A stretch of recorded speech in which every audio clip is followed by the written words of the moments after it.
Hey guys, I'm back, and I'm here to talk about this bird. This bird that is currently OU in Scarlet and Violet, let's see how long that lasts, and back in Gen 1 is C2 on the viability rankings. Moltres is currently sitting at 18th, next to a disgraced former OU Pokemon and Diet Tauros. While Moltres is in NU, it has some niche tools in OU that are really valuable in the tier. So let's get into part 2 of Dumpster Diving in OU with Moltres. Before we actually get into Moltres, we need to talk about a few important mechanics that this thing abuses in Generation 1. The first is partial trapping moves, i.e. Bind, Wrap, Clamp, and Fire Spin, with Moltres having access to Fire Spin. Unlike nowadays where these moves prevent your opponent from switching, in Generation 1 they prevent your opponent from attacking.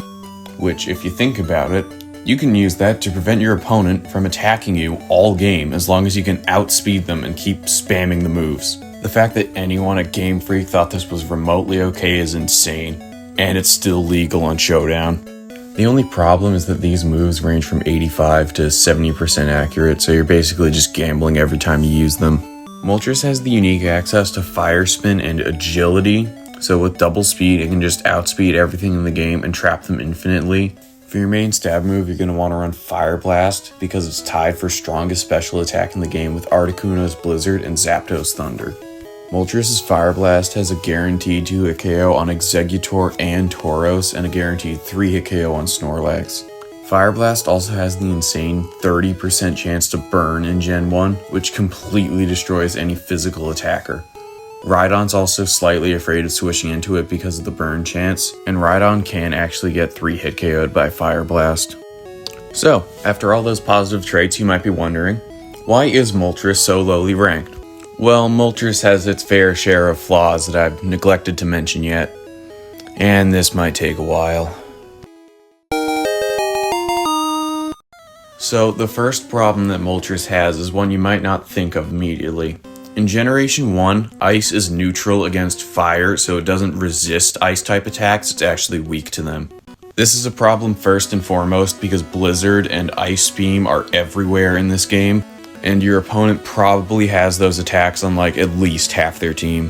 Moltres is also not good against the 4th best Pokemon in the game, which is Starmie. Starmie doesn't really fear anything that Moltres can attack it with and actually wants to get burned by Fire Blast.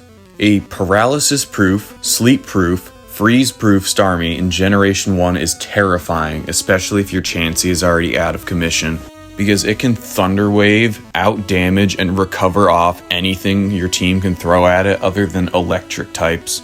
An opposing Chansey also appreciates a burn because it prevents it from being frozen, which is actually one of the best ways to remove it from the game. Speaking of freeze, if you already froze one of your opponent's Pokemon and they switch it in on a Fire Blast, it gets unfrozen and you lose a KO.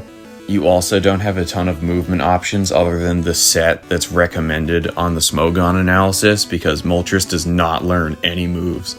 I could fit this on a cocktail napkin.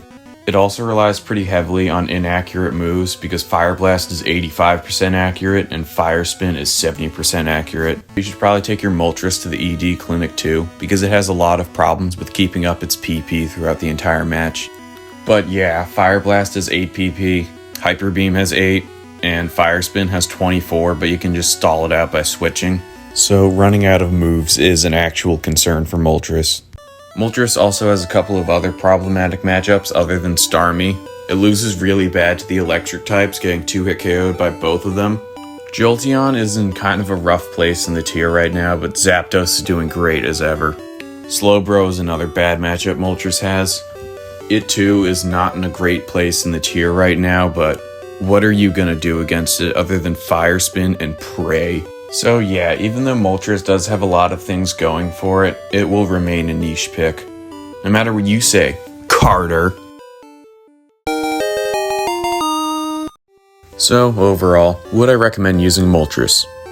Yeah, go ahead. It's really strong offensively, it's pretty bulky, and functions great as a utility Pokemon in the mid-game. And if you have Moltres unparalyzed and relatively healthy late game, it puts a lot of pressure on your opponent.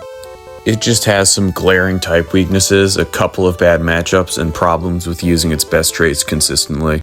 Overall, you would want Victory Bell on your team over Moltres, but Victory Bell has a lot of the same issues, and Moltres is a really good replacement.